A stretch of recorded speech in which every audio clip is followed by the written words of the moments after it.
with all of these instances that I've spoken about, people have been successful in healing themselves. And so now hundreds of thousands of people worldwide are using the journey to help heal both emotional issues and physical challenges. It's why it's being used in cancer hospitals, why it's being used by psychologists, psychiatrists, by business people.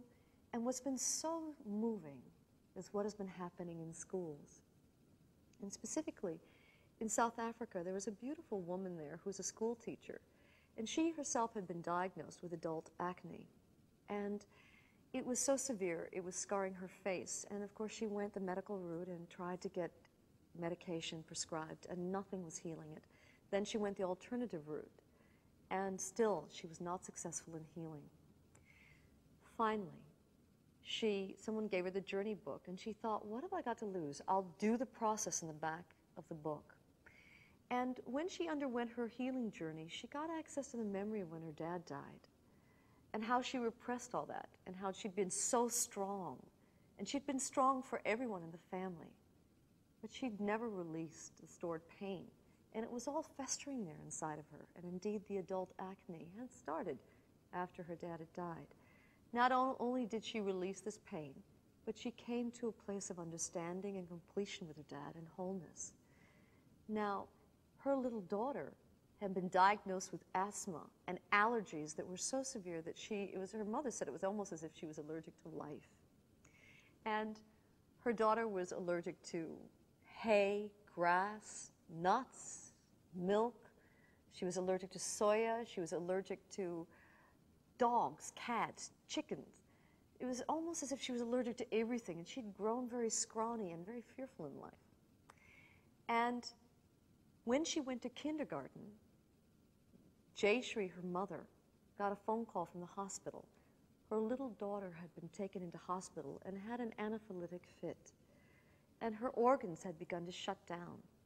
Of course, she rushed to the hospital, and the doctors thankfully got her daughter stabilized, and then gave Jayashree, her mother, a list of about 20 different drugs that her daughter was going to have to be taking for the rest of her life. And when Jayashree saw that, she was totally despairing. She said, my God, my child is going to be narcotized.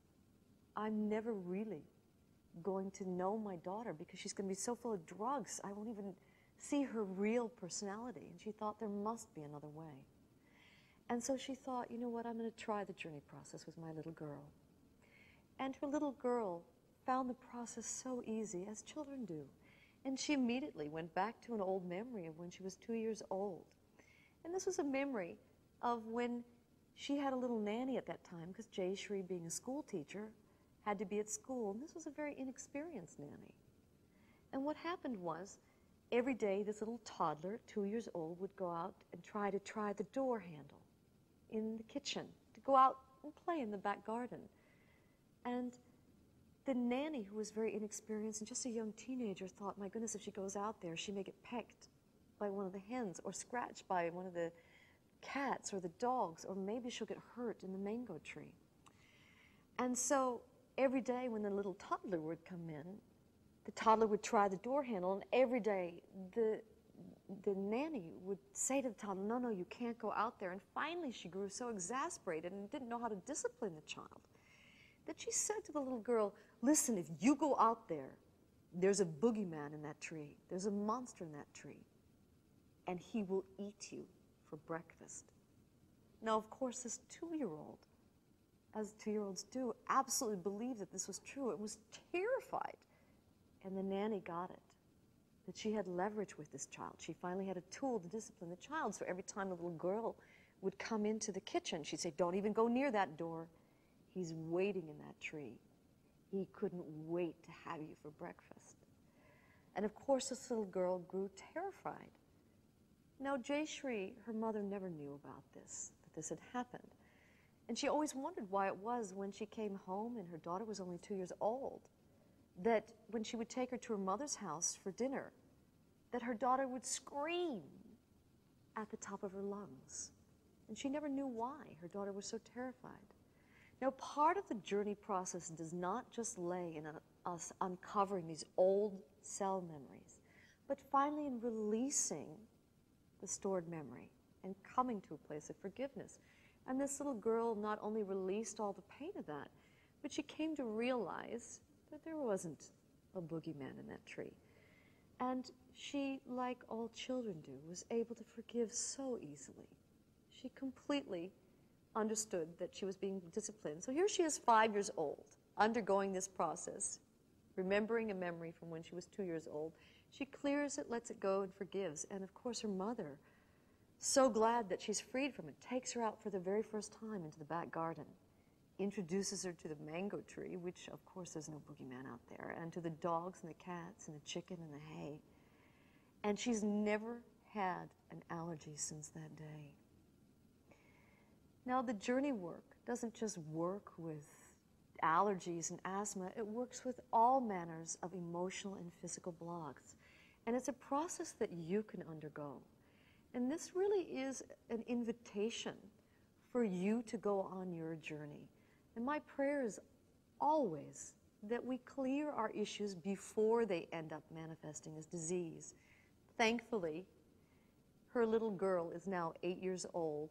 She is robust, healthy, completely allergy-free. And like us, she's an example, because certainly if a child can do this work, certainly you can. And so what this video really is designed, it's an invitation for you to undergo the journey process work. Either to come to a journey intensive and roll up your sleeves and really learn the work hands-on, or to work with someone else and undergo the process work. But my prayer for everyone is that we clear out these emotional issues before they end up contributing to illnesses. And that we all discover this boundless love, this peace, this potential that's inside all of us. That we clear out our saboteurs, these silent blocks that hold us back from manifesting our potential. And we finally open into the true potential inside, into the love, the genius, the joy, the freedom, and let our creativity shine and our genius finally out to play. A lot of the people are familiar with journey work because it's famous for helping you have a direct experience of your own soul, for having an awakened experience. It gives you an awakening. And the fact that you are even listening to this and watching this video means that you've already received the call from deep inside yourself. Something called you to listen to this.